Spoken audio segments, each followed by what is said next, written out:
제발 우리 딸을 살려주시오. 무엇이든 다 하겠소. 어이가 고개를 강하게 내저으며 소리쳤습니다. 약으로는 안 됩니다.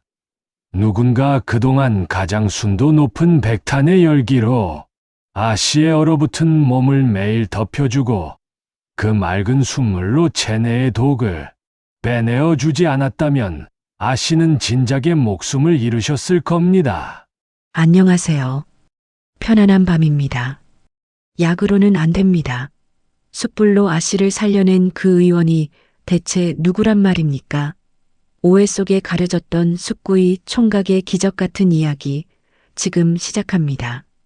조선시대 깐깐하고 엄격하기로 소문난 사대부 가문 최대감 댁에는 눈에 넣어도 아프지 않을 외동딸 연화 아씨가 있었습니다. 연화 아씨는 얼굴은 백옥처럼 고왔으나 태어날 때부터 온몸이 얼음장처럼 차가워지는 희귀한 한랭병을 앓고 있었습니다. 아무리 한여름이라도 아씨의 방에는 늘 두꺼운 솜니불이 깔려 있었고 조선 팔도에 용하다는 의원들이 지어온 독한 약을 삼켜보아도 아씨의 파리한 입술에는 핏기가 돌지 않았습니다. 아이고, 불쌍한 우리 아씨. 저러다 올겨울을 넘기시지 못하면 어쩌누. 하인들의 한숨소리만 대감댁 담장을 넘어갈 뿐이었습니다. 한편 대감댁 뒷산 깊은 골짜기에는 참숯을 굽고 사는 돌석이라는 총각이 있었습니다. 돌석은 부모 없이 자라 글 공부는 한자도 몰랐지만 산만한 덩치에 떡 벌어진 어깨를 가진 사내였습니다. 펄펄 끓는 가마 앞에서 윗옷을 훌렁 벗어던진 채 장작을 패고 숯을 꺼내는 돌석의 온몸에는 언제나 굵은 땀방울이 비 오듯 흘러내렸습니다. 그러던 어느 늦은 봄날이었습니다. 답답한 방 안에 누워있던 연화 아씨는 몸종의 눈을 피해 홀로 산책을 나섰다가 길을 잃고 깊은 산속 숲가마까지 오게 되었습니다. 그곳에서 아씨는 보지 말아야 할, 아니 곁에 다가가서도 안 될 사내를 보고야 말았습니다. 시뻘건 불기둥이 솟구치는 가마 앞에서 구릿빛 등 근육을 번쩍이며 도끼질을 하는 돌석의 모습이었습니다. 평생 기침소리 한 번 크게 내지 못하고 온실 속 화초처럼 자란 아씨에게 뿜어져 나오는 열기와 땀에 젖은 사내의 모습은 그야말로 큰 충격이었습니다. 그런데 참으로 이상한 일이었습니다.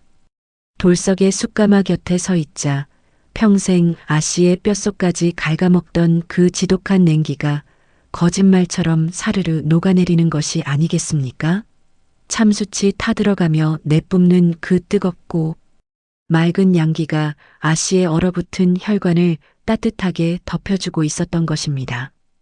그날 이후 연화 아씨의 기묘한 외출이 시작되었습니다. 아씨는 매일 한낮이 되면 몰래 우물가에서 가장 맑고 시원한 물을 표주박에 가득 담아 뒷산으로 올라갔습니다. 그리고는 뜨거운 열기에 헐떡이는 돌석에게 다가가 수줍게 물을 건넸습니다. 처음에는 양반댁 귀한 아씨가 건네는 물에 화들짝 놀라 뒷걸음질 치던 돌석도 매일 찾아와 자신을 바라보는 아씨의 처연하고 차가운 얼굴을 보며 깊은 연민을 느꼈습니다. 돌석은 아씨의 병을 딱하게 여겨 숯가마 한쪽에 가장질 좋은 황토를 발라 아씨만이 누워 쉴 수 있는 따뜻한 온돌방을 몰래 만들어 주었습니다. 그리고 숯 중에서 가장 귀하다는 불순물이 싹 빠져 하얗게 빛나는 백탄을 맑은 물에 우려내어 아씨에게 마시게 했습니다. 아씨, 이 순물은 몸속의 나쁜 독을 싹 빨아들여 밖으로 내보내는 신통한 힘이 있구먼요. 매일 드셔보시시오. 아씨는 돌석이 건네는 순물을 달게 마시며 황토방에서 땀을 흠뻑 흘렸습니다. 그러자 기적처럼 아씨의 볼에 복숭아빛 혈색이 돌기 시작했고 웃음소리가 산속에 울려 퍼졌습니다. 두 사람은 비록 신분은 달랐지만 서로를 향한 깊은 보살핌 속에서 맑고 순수한 우정을 키워가고 있었습니다. 하지만 세상에 영원한 비밀은 없는 법이지요. 멀리서 나무를 하던 머슴들의 눈에 이 믿을 수 없는 광경이 포착되고 말았습니다. 양반 가문의 규수가 매일 대낮에 산속으로 기어 올라가 윗옷을 벗고 땀을 흘리는 근육질, 숙구의 총각과 단둘이 땀을 뻘뻘 흘리며 한 방에 누워 있다는 소문. 이 소문은 꼬리에 꼬리를 물고 눈덩이처럼 부풀려져 급기야 최 대감의 귀에까지 들어가고 말았습니다. 뭐시라. 내 고귀한 여식이 그 천하디천한 숙구의 놈과 산속에서 매일 미래를 즐긴단 말이냐. 가문의 명예가 짓밟혔다고 생각한 최 대감은 두 눈이 뒤집히고 말았습니다. 그날 밤 최 대감은 수십 명의 하인을 이끌고 횃불을 든 채 뒷산을 덮쳤습니다. 가장 먼저 돌석의 숯가마를 망치로 부수어 버리고 영문도 모른 채 자다 깬 돌석을 끌어내어 멍석을 말았습니다. 이 천하의 몹쓸 놈, 감히 짐승 같은 놈이 양반의 규수를 홀려 살이 찢어지고 뼈가 부러지는 끔찍한 매질이 쏟아졌습니다. 돌석은 피투성이가 된 채 숨이 멎어갔습니다. 방 안에 갇혀 이 끔찍한 소식을 전해 들은 연하 아씨는 충격을 이기지 못하고 그 자리에서 검은 피를 토하며 쓰러지고 말았습니다.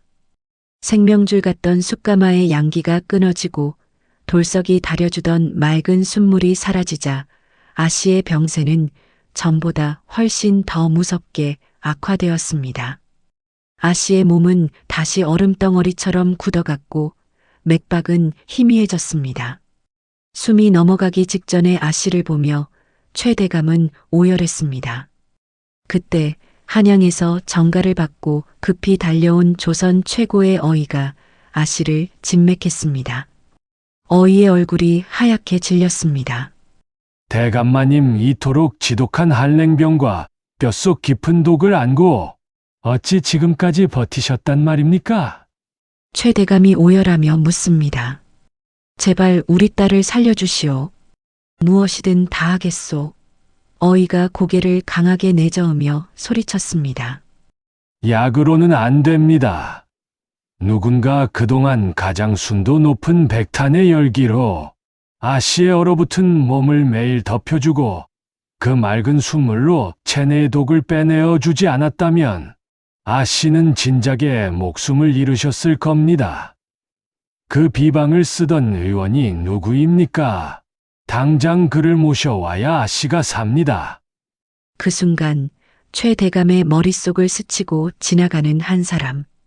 자신의 손으로 가마를 박살내고 멍석을 말아 죽기 직전까지 매질하여 내다버린 그 천한 숙구의 총각 돌석이었습니다.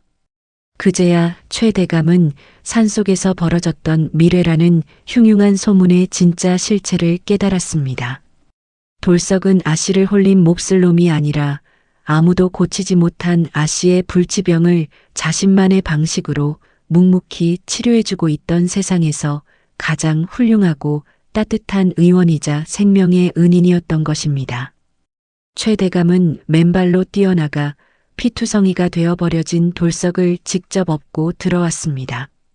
자신의 가장 귀한 비단 이불을 덮어주고 조선 최고의 인삼을 다려 돌석의 입에 흘려 넣으며 눈물로 사죄했습니다. 내가 미련했네. 내가 눈이 멀어 은인을 몰라보았어. 제발 눈을 떠주게. 제발 우리 연하를 살려주게. 결말은 어찌 되었을까요? 하늘도 두 사람의 맑은 심성에 감동한 것일까요? 돌석은 기적처럼 자리를 털고 일어났고 다시 정성껏 숯을 구워 연하 아씨를 완전히 완치시켰습니다. 자신의 큰 잘못을 뉘우친 최 대감은 신분이라는 알량한 허울을 벗어던졌습니다.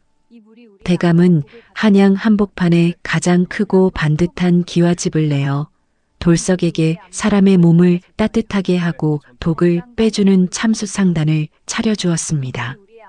가난하고 헐벗은 이들에게 늘 좋은 숯을 나누어 주며 사람의 기력을 살리던 돌석은 조선에서 가장 존경받는 따뜻한 거상이 되었습니다. 그리고 건강을 되찾은 연아아 씨는 가끔 돌석의 상단에 들러 예전처럼 그에게 가장 맑고 시원한 우물물을 건네며 평생에 가장 든든한 버시자 은인으로 함께 웃으며 살아갔다고 합니다. 오늘 밤 이야기 어떠셨나요? 세상 사람들의 삐딱한 시선과 흉흉한 입방아 속에서도 진짜 맑고 아름다운 진심은 결국 빛을 발하기 마련입니다. 우리 구독자님도 혹시 오해받는 일이 있거나 남들이 내 진심을 몰라주는 것 같아 외로우셨던 적이 있으신가요? 너무 속상해하지 마세요. 돌석이 구워내던 그 뜨겁고 단단한 숯처럼 당신의 묵묵하고 다정한 진심은 반드시 누군가의 마음을 가장 따뜻하게 녹여주고 있을 테니까요. 오늘 하루도 정말 애쓰셨습니다. 이제 몸에 남아있는 차가운 걱정들은 제가 다 가져갈 테니 돌석이 만들어준 따뜻한 황토방에 누운 것처럼 푹 안심하고 깊은 잠에 빠져보세요. 지금까지 당신의 지친 마음을 쉬어가는 곳, 편안한 밤이었습니다. 세상에서 가장 따뜻한 꿈 꾸세요. 안녕히 주무십시오.